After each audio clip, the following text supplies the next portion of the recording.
Well, now dozens of plaintiffs allege Temu has been misleading its users and accessing far more information than anyone knew. 2 class action lawsuits allege the app has an arsenal of tools to gain access to what they call literally everything on your phone, including your contacts, camera, microphone, and more. Attorney Steve Berman represents the plaintiffs in one of the lawsuits. You're alleging that Temu is collecting text messages and photos. What proof do you have? Various experts who have studied the Temu application, and there's a wide consensus that it is the most dangerous app in America, period. In a statement to NBC News, Temu denies the allegations, writing in part, "We collect information with a clear and singular purpose to provide and continually enhance our products and services for our users," adding, "We only collect and use data necessary for specific, justified scenarios." It collects the most personal data of any app on the marketplace, and people don't know that they're at risk.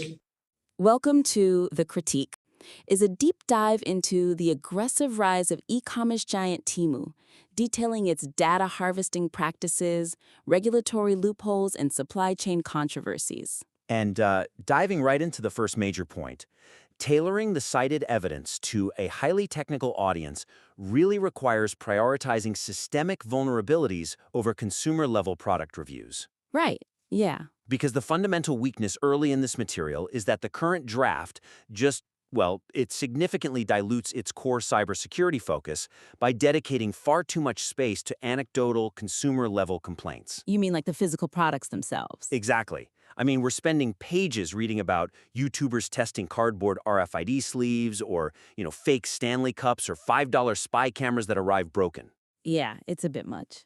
Right, and for an audience composed of cybersecurity experts, focusing on the failure of cheap plastic gadgets severely undercuts the credibility of the piece. It just completely distracts from the actual, highly sophisticated digital threat operating in the background. It feels exactly like trying to analyze a sophisticated state-sponsored phishing campaign by, complaining about the email's font choice. That is a great way to put it, yeah. You're analyzing the cosmetic delivery mechanism instead of the actual payload? But, let me challenge that editorial angle slightly. Sure. Dropping the physical product reviews entirely might alienate lay readers who inherently connect with tangible everyday goods, right? Like, people understand a broken plastic camera much more readily than they understand back-end data scraping. They do, yeah. So is dropping those physical complaints entirely a necessary sacrifice to tighten the focus for the expert target audience? I'd argue it is absolutely a necessary sacrifice, precisely because the physical product is essentially just the bait. Oh, interesting.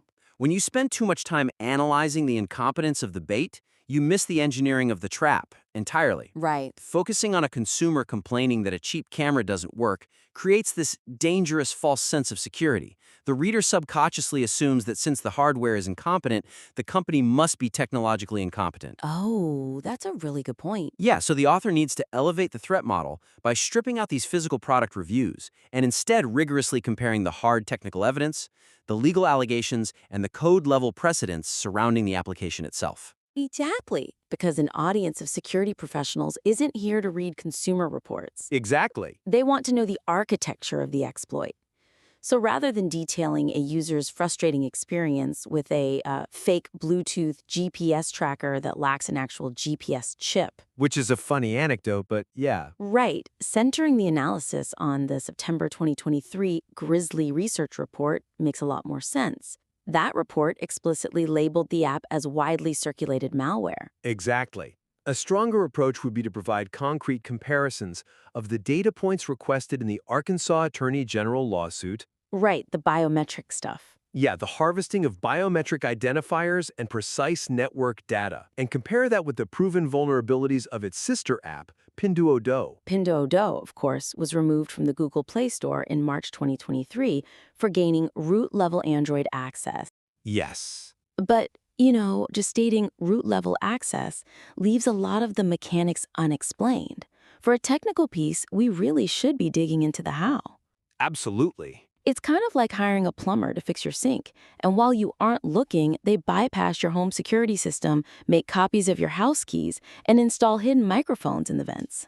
Yeah, that's terrifying. And the author is currently spending pages complaining that the wrench the plumber used was made of cheap plastic. That is a perfect analogy, because when an application gains root-level access, it fundamentally breaks the sandbox environment that modern operating systems rely on. Right, the isolation. Exactly. In Android, apps are supposed to be strictly isolated.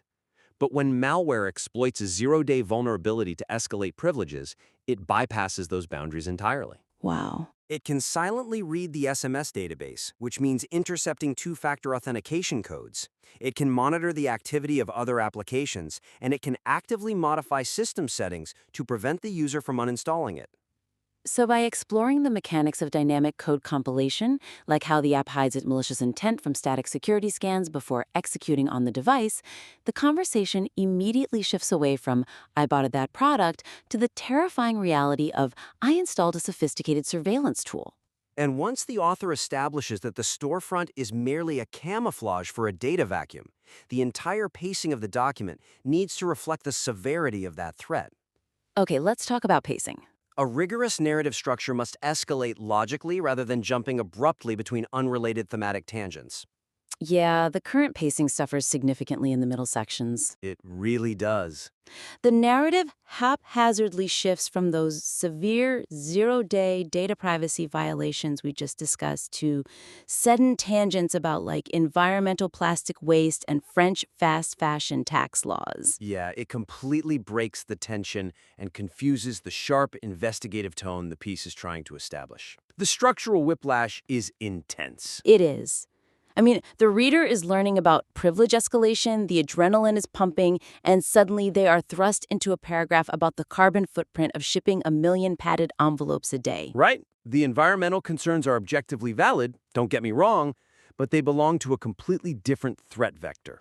It feels like a sudden detour into a climate newsletter.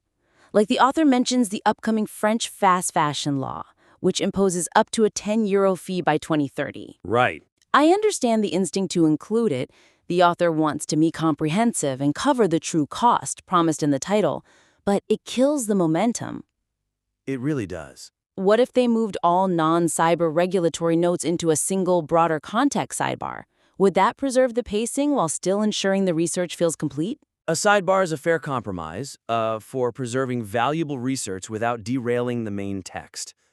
However, a much more effective strategy is to restructure the narrative around a unified, hidden costs escalation framework. Okay, how does that look? It moves strictly from digital threats to corporate strategy and finally to geopolitical risks, heavily subordinating or just entirely stripping away the environmental and fast fashion fluff. Let's map out that escalation framework. So you start at the micro level, zooming out systematically. Exactly. Phase 1 would be the individual digital compromise. This is the localized infection, the app bypassing security permissions, accessing communications, overwriting privacy settings. Right. That establishes the intimate breach. Then, Phase 2 escalates to the corporate threat. Here, the author must analyze the multi-billion-dollar loss leader strategy. The financial burn? Yeah. You examine the estimated $30 loss per order, the massive advertising spend, and the strategy of funding global dominance via PDD holdings. The causality connecting those two phases is really fascinating to me.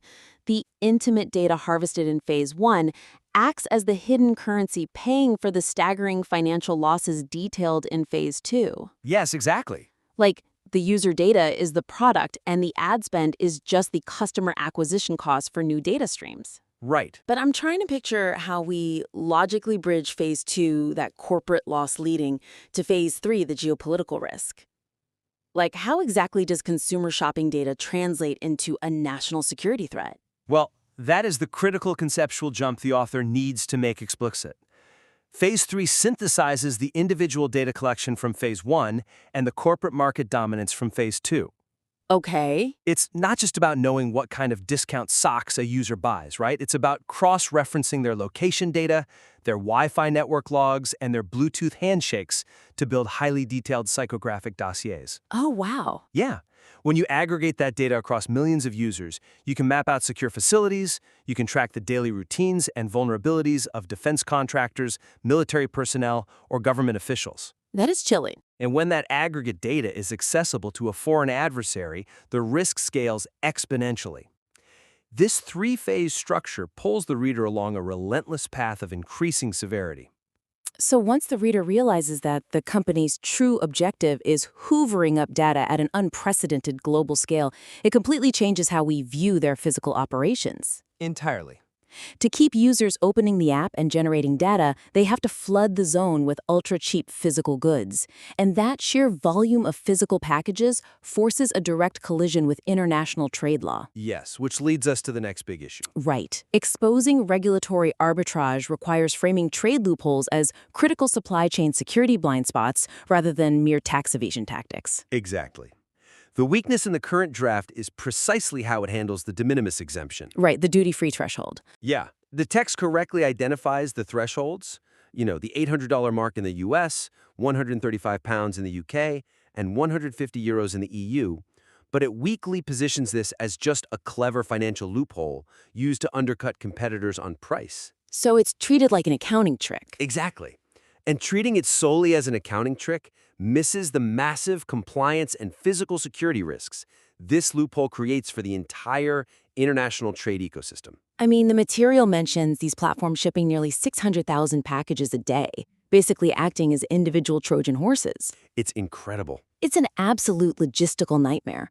But looking at the scale of this operation, I wonder, is the primary risk here the actual forced labor violations and the toxic goods themselves? Or is it the terrifying reality that the entire customs auditing framework has completely collapsed under the weight of these microparcels? Well, the true existential threat is the collapse of the auditing framework, because that systemic failure is exactly what enables all the individual violations to occur unchecked. That makes sense. The author must reframe the de minimis rule as a catastrophic compliance bypass that effectively nullifies customs scrutiny, allowing unvetted, high-risk items and illegally banned goods to flood international borders entirely under the radar. It operates exactly like a shell game. Like in a traditional bulk import model, a container ship arrives at a port, customs checks the manifest, and there is a clear, legally liable domestic importer. Right, there's a paper trail. Yeah, so if customs finds a crate of toys tainted with lead or cotton tied to forced labor, they lift the cup, find the importer, and that entity is sued, fined, and shut down. Exactly. But with this C2M, consumer to manufacturer direct shipping model, the cup is empty. It really is. By the time customs spots a violation in a single padded envelope, there is no domestic importer holding the liability. The supplier overseas has already vanished and spun up a new alias. That shell game metaphor perfectly illustrates the mechanics of the liability void. I love that. The author has to explicitly connect this direct shipping model to the failure to enforce laws like the Uyghur Forced Labor Prevention Act. Yeah. They need to show the reader exactly how bypassing bulk import inspections allows goods from the Xinjiang region to enter with zero audits across more than 80,000 anonymous suppliers. And because there is no bulk cargo to hold at a port, customs agencies are essentially trying to catch rainwater with a sieve. That's exactly it. They can't possibly inspect 600,000 individual padded envelopes a day. The supply chain effectively becomes a black box. And to drive this home, the author should highlight the EU Commission's July 2025 findings regarding toxic goods. Oh, the toys issue? Yes, like toys with phthalates 240 times the legal limit. They need to present that as a direct symptom of this massive liability void. The platform claims to operate with zero inventory and zero liability. The regulatory framework isn't just being bypassed, it's being rendered functionally obsolete. Wow. So if customs is completely blind to the supply chain, and the everyday user is completely blind to the background data extraction, the author needs to make sure the reader is never blind to the staggering scale of this operation. Exactly, which is why translating abstract financial burn rates and data volumes into stark visual representations is crucial for cementing the ultimate significance of the argument. Because right now, the final section just reads like a spreadsheet.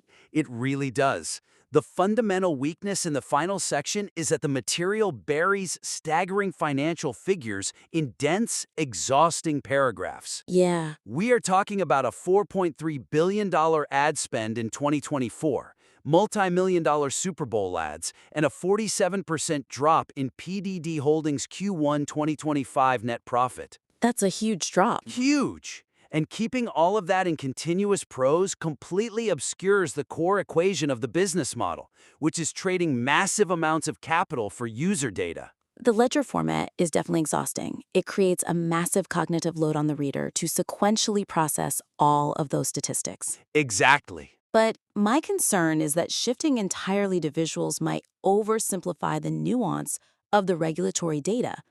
What's the balance here for a highly technical audience that expects rigor? The balance is anchoring the visuals deeply in the hard data. Visuals process completely differently in the brain. How so? Well, when you read a ledger or a dense paragraph of statistics, you have to analytically reconstruct the relationship between the numbers yourself. It invites psychic numbing. Right. But a strong data visualization bypasses that analytical friction and delivers the insight directly. The author should implement hard-hitting data visualizations that contrast the unprecedented financial burn rate against the covert acquisition of user data. That explicitly answers the so what for the reader. I see. When I read those massive financial losses, I immediately pictured a sinking ship. But what the author actually needs is a rigorous data visual. I'm thinking like a dual access chart. Oh yeah. On the descending axis, you track the company's multi-billion-dollar financial losses over time. And on the ascending axis, you plot the estimated volume of invasive data points collected per user, the biometrics, the network data, the messaging access. Visually demonstrating that inverse relationship makes it undeniable that the user is the actual commodity. Right. The financial losses plunge exactly as the data collection skyrockets. It perfectly visualizes the hidden cost in a way a paragraph never could, proving that the aggressive pricing is just a customer acquisition cost for surveillance. What about the shell game we talked about earlier with the supply chain? How else could they visualize the evaporation of legal liability? They could create a supply chain flowchart that contrasts a traditional retail audit trail with this hollow marketplace model. Okay, I like that. You visually demonstrate the traditional path, manufacturer to distributor to domestic importer to retailer. At every single node, you explicitly mark the legal compliance checks and liability checkpoints. Right. Then, right next to it, you plot the direct-to-consumer model. And in that direct-to-consumer flowchart, you visually strip away all those intermediate nodes? Exactly. It would immediately, viscerally demonstrate how legal and ethical liability is entirely erased by cutting out the middleman. Visualizing the phrase, "you are the product, not the customer," in a stark flowchart irreversibly shifts the reader's perspective from being a passive shopper to recognizing themselves as a compromised asset. It removes any ambiguity. By integrating these visuals, the author ensures that the systemic risks aren't just understood intellectually, but felt immediately. It transforms the data from abstract financial trivia into a glaring security warning. That's powerful. All right, to briefly recap the core actionable takeaways from today's Critique First. Calibrate the technical evidence by shifting away from cheap consumer gadgets and focusing squarely on malware reports and code-level precedents to align with your expert cybersecurity audience. Second, restructure the narrative to logically escalate the threat level. Protect the pacing by moving from individual digital compromise to corporate strategy, and finally to geopolitical risk, while subordinating those unrelated environmental tangents. Third, reframe the de minimis loophole not just as a clever tax evasion tactic, but as a critical compliance void that breaks the global customs framework and creates an unauditable supply chain black box. And finally, add stark data visualizations like dual-axis charts and supply chain flowcharts to highlight the true financial cost of the data harvesting and bypass the cognitive friction of dense statistical paragraphs. Absolutely. We want to thank the listener for compiling this incredibly timely research. We explicitly invite you to take these actionable suggestions, implement them into your revised draft, and submit the piece back to the critique for further review. Yeah, we'd love to see where you take it next. Remember, the real battering ram isn't massing outside the city gates anymore. It's already in our pockets.